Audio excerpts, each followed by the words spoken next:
She might have been young, but she was definitely from the old school. The kind that taught how putting two and two together could get you put 4 feet under. Back then there weren't many whistleblower protections or civil liberties. Back then you kept to look out with your ears wide open and your mouth shut.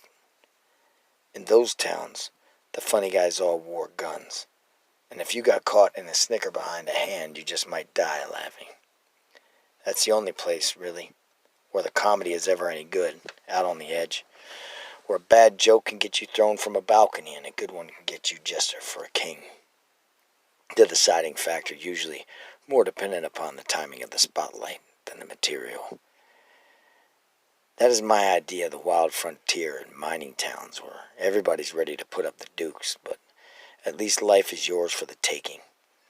Most folks these days wouldn't survive that kind of place, but so often it's the ones you'd least expect who become the living legends, who release themselves from their prisons. And just when the chips were down and no one was looking, they'd come from behind and scare the living hell out of you. Those images of Wild West individualists always appear so devoid of emotion to me.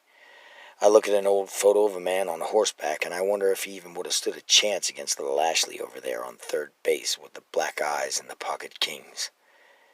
They say those guys tamed the West, but not without her help. That girl is a born killer. A modern-day Calamity Kate riding in on Doc Martens instead of Doc Holliday. She wasn't on anyone's arm when she pushed open the doors to the casino, all skinny-like, boots loose and looking like she just loved to fold on the flop. She gave fair warning, though, if you could just manage to look up into her eyes for a moment. She took her whiskey neat, and she wasn't there to dance.